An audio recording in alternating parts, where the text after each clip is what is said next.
에브라임이여 내가 어찌 너를 놓겠느냐. 이스라엘이여 내가 어찌 너를 버리겠느냐. 내가 어찌 너를 아드마같이 놓겠느냐. 어찌 너를 스보임같이 두겠느냐. 내 마음이 내 속에서 돌이키어 나의 긍휼이 온전히 불붙듯 하는도다. 내가 나의 맹렬한 진노를 나타내지 아니하며 내가 다시는 에브라임을 멸하지 아니하리니 이는 내가 하나님이요 사람이 아니니라. 내 가운데 있는 거룩한 이니 진노함으로 내게 임하지 아니하니라. 그들은 사자처럼 소리를 내시는 여호와를 따를 것이라. 여호와께서 소리를 내시면 자손들이 서쪽에서부터 떨려오되 그들은 애굽에서부터 새같이 아수르에서부터 비둘기같이 떨려오리니 내가 그들을 그들의 집에 머물게 하리라. 나 여호와의 말이니라. 아멘. 예. 오늘 말씀 나 여호와의 말이니라 제목으로 말씀 살피도록 하겠습니다. 우리 구약 성경 읽을 때 나 여호와의 말이니라라는 말이 나오면 이 나 여호와의 말이니라는 하나님이 서명을 하시는 겁니다. 서명. 그러니까 이 앞에 나와 있는 그 나 여호와의 말이니라 말씀의 앞에 나오거나 뒤에 나오는 말씀은 하나님이 선언하시는 겁니다. 이거는 설명하시거나 설득하시는 내용이 아니라 선언하시는 겁니다. 선언. 자, 그러니까 오늘 본문 말씀은 하나님이 자신의 이름으로 선언하시는 겁니다. 그러면 그 선언하신 내용이 뭔가 하는 걸 살펴야 되는데 이 말씀을 따라 우리가 오늘 신년을 맞아서 2025년도에 우리가 어떻게 하나님을 섬기고 어떤 하나님을 모실 것이며 어떻게 신앙하에 나갈 것인가를 방향을 잡는 그런 중요한 말씀으로 오늘 호세아서 11장 말씀을 한번 살피도록 하겠습니다. 호세아는 지난주 이사야 선지자와 마찬가지로 북이스라엘 선지자입니다. 북이스라엘. 남유다가 있고 북이스라엘이 있죠. 이스라엘에는 12지파가 있습니다. 정확하게는 13지파입니다. 정확하게 13지파예요. 근데 성경에서 왜 12지파라고 하냐면 한 지파는 수를 세지 않기 때문에. 어느 지파? 레위 지파는 수를 세지 않기 때문에 12지파라고 합니다. 그러면 12아들이 13지파가 됐다면 한 수 하나가 이상하잖아요. 그렇죠? 그 수 하나가 뭐냐면 요셉 지파가 둘로 나뉩니다. 형이 므낫세, 동생이 에브라임인데 아버지 야곱이 축복을 할 때 어떻게 하죠? 형하고 동생을 이렇게 축복한 게 아니라 손을 바꿔서 축복을 했죠. 그래서 동생인 에브라임이 형이 되고 우선이 되고 형인 므낫세가 차선이 됩니다. 그래서 에브라임 족속이 에브라임 지파가 북이스라엘의 대표 지파가 됩니다. 그리고 남유다는 유다 네 번째 아들이죠. 네 번째 아들 유다 지파가 이제 남유다가 되죠. 막내 아들 베냐민 지파는 사사기 맨 끝에 보면은 어려움을 당해서 이 베냐민 지파는 거의 멸종이 되죠.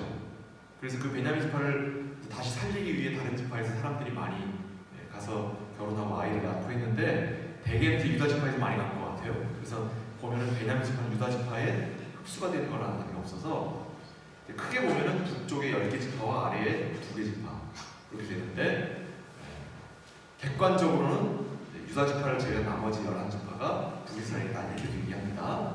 어쨌든 이 북이스라엘이라고 하는 나라는 남유다와 나눠져서 세워졌는데 사실은 개념 자체는 처음부터 북이스라엘과 남유다가 나눠졌던 것 같아요. 그걸 어떻게 알 수 있냐면 다윗의 아들이 솔로몬이죠. 솔로몬의 아들의 이름이 뭡니까? 르호보암이죠. 르호보암이 남유다에서 유다의 왕으로 취임을 하고 난 다음에 다시 북쪽의 에브라임의 땅으로 가서 북이스라엘의 왕이 되려고 취임을 하다가 쫓겨나요. 거기서 연설을 잘못해서 쫓겨납니다. 우리 아버지는 채찍으로 너희를 징치했으나 나는 독사로 뱀으로 너희를 벌하리라 이렇게 하는 거랑 쫓겨나요. 그렇게 되면은 과정 중에 이제 북이스라엘에서 여로보암이라고 하는 사람을 하나님이 세우셔서 그 여로보암이라는 사람을 통해 북이스라엘의 왕으로 세우셨습니다. 그 과정을 보면 여로보암이라고 하는 사람의 정치력이나 그 사람의 뛰어난 어떤 능력을 가지고 여로보암이 왕이 됐다기보단 하나님이 그와 같이 만들어 가신 거예요. 그러니까 북이스라엘도 남유다처럼 하나님이 세우신 나라입니다. 그런데 여로보암이 자기가 북이스라엘 왕이 딱 되고 나니까 이제 북이스라엘은 남유다랑 다른 나라로 키우고 자기가 진짜 훌륭한 왕이 되고 싶잖아요. 그렇죠? 그래서 제일 먼저 뭐부터 하냐면 북이스라엘 사람들이 1년에 한 번 하나님 앞에 나아가 예배를 드리는 그 예배를 바꿔요. 무슨 말이냐면 북이스라엘과 남유다가 나눠졌는데 예루살렘이 이제 남유다에 속했단 말이에요. 예루살렘에 가서 1년에 한 번 대속죄일이라고 해서 1년에 한 번 예배를 드려야 돼요. 그리고 온 이스라엘 사람들이 다 모여서 예배를 드리는데 북이스라엘이 나라가 나눠졌는데 북이스라엘 사람들이 대속죄일을 전부 다 예루살렘 가서 예배 드리면 북이스라엘이 독립된 국가로서 유지할 수 있겠어요? 그러니까 여로보암이 그걸 금지시켜요. 그걸 금지시키고 북이스라엘 땅에다가 템플을, 사당을 지어놓고 거기서 대신 예배를 드려요. 근데 여호와 하나님께 예배를 드리자니 선지자들이 다 금지시킨단 말이에요. 그러면 안 된다고 한단 말이에요. 그래서 선지자들을 다 쫓아내버리고 제사장들 다 쫓아내버리고 자기가 자기 입맛에 맞게 제사장들 뽑아서 다른 신을 섬겨요. 그러니까 북이스라엘은 첫 왕 여로보암 때부터 하나님을 섬기지 않고 이방신을 섬깁니다. 그래서 북이스라엘은 처음 나라가 세울 때부터 북이스라엘이 멸망할 때까지 단 한 명의 왕도 여호와를 제대로 섬기는 왕이 없어요. 단 한 명의 왕도. 아합 왕이 악한 왕 중에 악한 왕이라고 하죠. 모두가 다 악한 왕인데 그 중에 아합이 더 악한 거예요. 남유다에는 그래도 하나님을 두려워하는 왕들이 나옵니다. 히스기야 왕도 있고 요시야 왕도 있고 요아스 왕도 있고 이렇게 나와요. 몇 명은 나와요. 북이스라엘은 단 한 명도 없습니다. 단 한 명도 없어요. 자, 그런 중에 북이스라엘의 하나님이 선지자들을 보내신단 말이에요. 그 이사야 선지자도 물론 이거니와 이번에 이제 호세아 선지자 나왔어요. 자, 호세아 선지자가 북이스라엘에 대해서 하나님의 말씀을 전한다라고 한다면 북이스라엘 사람들이 그 말씀을 듣겠습니까? 안 듣겠습니까? 예? 하나님을 섬기지 않는데 하나님의 말씀을 누가 들어요? 그렇죠? 그러니 북이스라엘의 선지자들은 대개 저주의 말씀만 전해요. 보통 일반적으로. 근데 지난주에 이사야 선지자와 오늘 말씀을 나누는 호세아 선지자는 저주의 말씀이 아니라 다른 성격의 말씀을 전한단 말이에요. 자, 호세아 선지자랑 대비가 되는, 호세아 선지자랑 짝을 이루는 선지자다라고 하면 아모스 선지자가 나와요. 아모스랑 호세아서가 똑같이 북이스라엘의 같은 시기의 선지자인데 아모스 선지자는 저주의 말을 퍼부어요. 아모스 선지자는. 근데 호세아는 달라요. 오늘 본문 한번 보겠습니다. 첫 번째 절입니다. 8절이에요. 에브라임이여 내가 어찌 너를 놓겠느냐? 이스라엘이여 내가 어찌 너를 버리겠느냐? 내가 어찌 너를 아드마같이 놓겠느냐? 어찌 너를 스보임같이 두겠느냐? 내 마음이 내 속으로께서 돌이키어 나의 긍휼이 온전히 불붙듯 하도다. 해석을 해드릴게요. 너 북이스라엘아, 내가 어떻게 너를 버리고 너를 미워하겠느냐? 내가 어떻게 아드마와 스보임같이 너를 내버려 두겠느냐? 내가 너를 사랑하는 마음이 불붙듯 일어나서 내가 이 뜨거운 마음을 주체할 수가 없다 이런 거예요. 그러면 이 아드마와 스보임이 누구냐? 아드마와 스보임이 누구냐? 누굴까요? 누굴까요? 옛날로 돌아갑니다. 옛날로 돌아가면 누가복음 넘어갑시다. 누가복음 넘어갈게요. 옛날로 넘어가면 창세기 14장에 가면 어떤 사건이 나오냐면 아브라함과 롯이 둘이 땅을 나눠가지고서 롯이 그 좋아 보이는 땅으로 어디죠? 소돔이라고 하는 곳이죠. 그렇죠? 근데 이 소돔이 얼마나 악한 곳이냐면 윤리적으로만 악한 게 아니라 도덕적으로 거짓말이 행행하는 곳이에요. 거짓말이 얼마나 보편적이었는지 외교도 거짓말이었어요. 지금 외교라고 하는 건 외교란 곧 거짓말과 같은 뜻이에요. 그래서 외교는 진리를 이야기하면 안 된다고 요즘 알려져 있죠. 그 정도로 외교라고 하는 건 굉장히 술수와 거짓들이 사용되는 것인데 이 당시에는 좀 달랐던 것 같아요. 이 원래 이 소돔과 고모라와 나머지 다른 세 개의 부족 국가들이 있어요. 그 중에 하나가 아드마와 하나가 스보임이에요. 소돔과 고모라, 아드마와 스보임과 또 다른 하나의 나라가 있어서 이 5개 나라라고 하지만 이게 성이에요. 성. 작은 나라들이에요. 작은 나라들. 이 작은 나라들이 저 북쪽에 아수르나 바벨론의 큰 나라들 5개 나라를 섬기면서 조공을 바치고 있었어요. 조공이 뭔지 아시죠? 우리 조선이 옛날 청나라에다가 조공 선물 바치면 조공이라고 하는 건 어떤 거냐면 선물을 얼마씩 보내라 그러면 이제 매년마다 선물을 가지고 이제 사신이 가요. 근데 그 사신 따라서 상인들이 따라가요.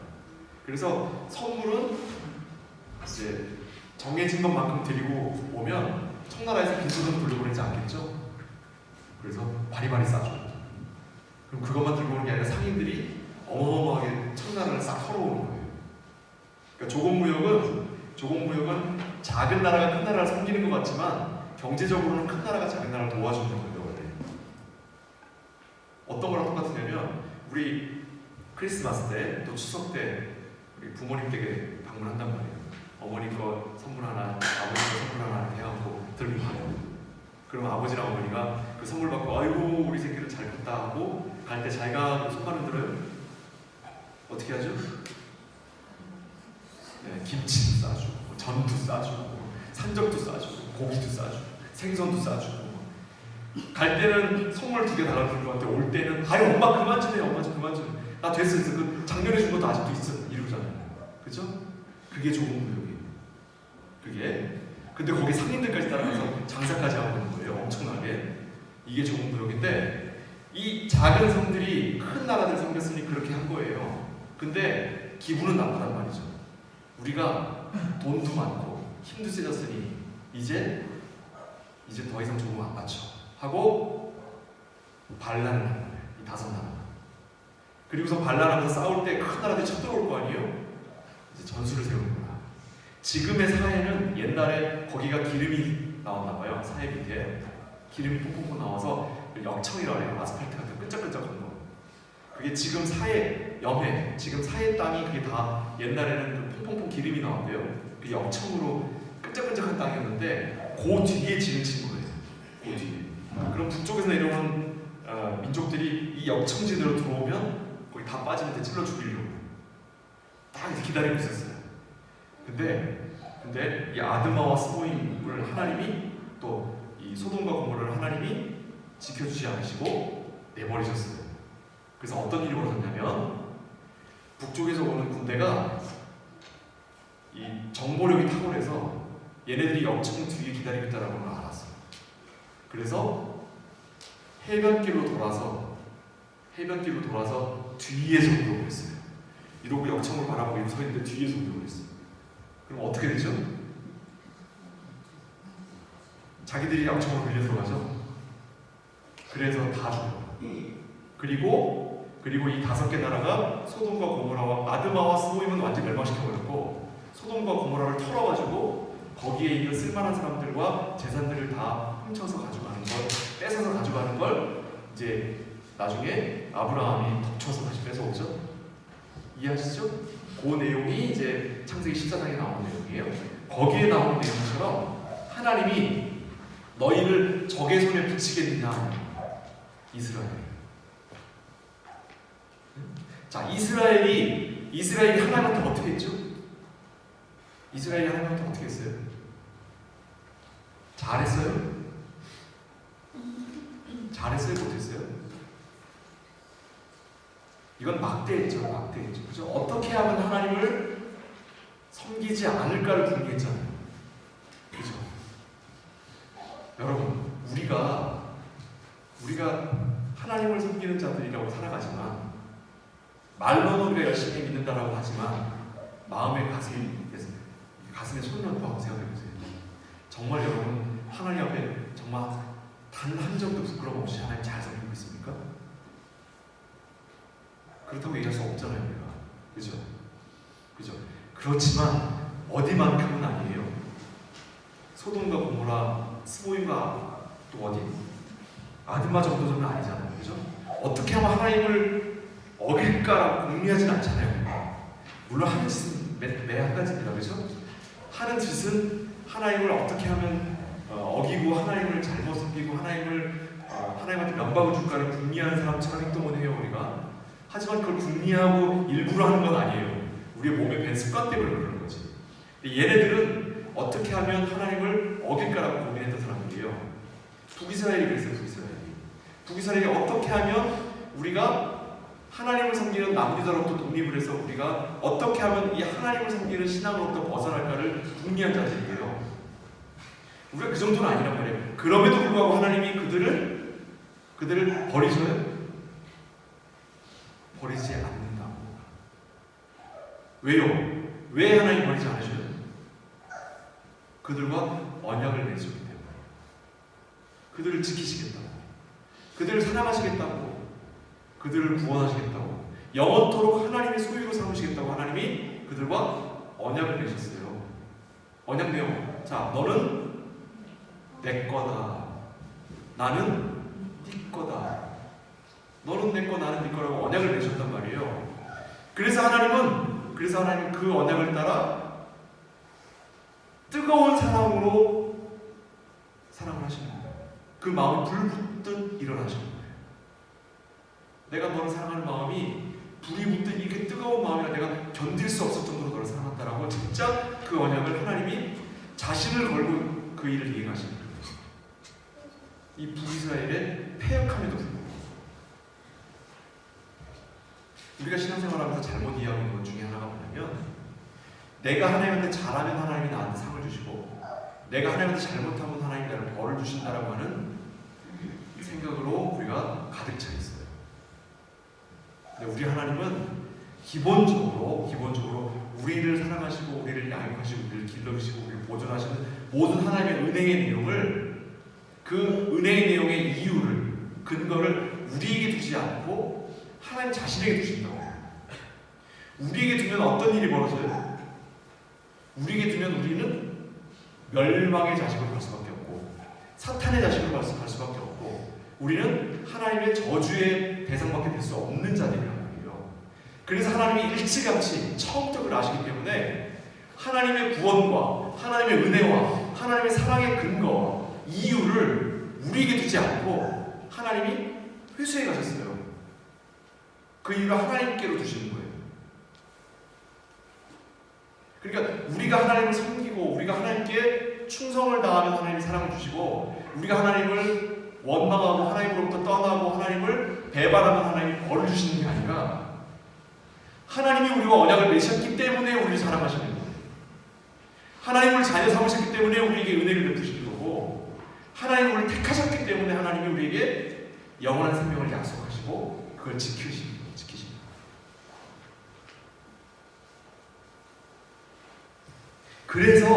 그래서 오늘 우리가 읽은 시편도 마찬가지고, 다윗이 불렀던 시편 4편 1절에도 똑같이 나오는 거예요. 내 의에 하나님이여 내가 부를 때에 응답하소서, 곤란 중에 나를 너그럽게 하셨사오니 내게 은혜를 베푸사 나의 기도를 들으소서. 내 기도를 들으시는 이유가 뭐예요? 내게 은혜를 베푸셨기 때문에.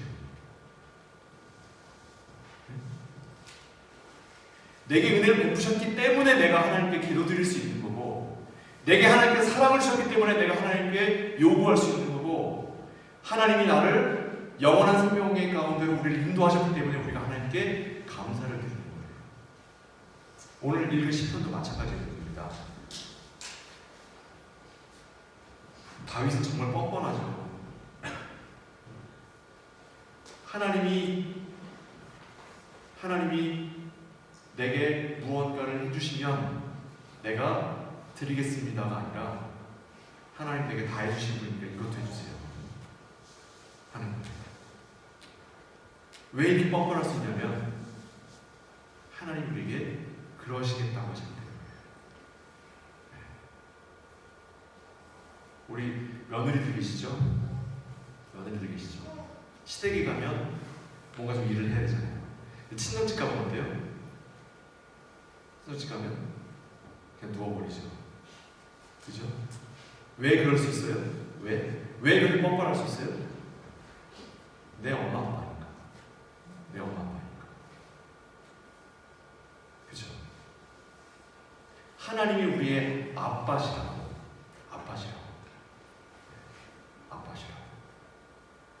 이게 바로 우리에게 주신 하나님의 영원한 생명의 약속입니다. 우리가 하나님의 이름을 부를 수 있는 것은 우리가 떳떳해서가 아닙니다. 그가 나를 사랑하시기 때문입니다.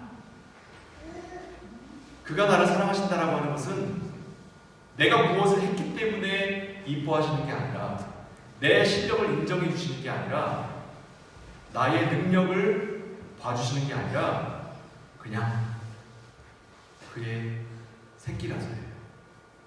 그의 자식이라서요.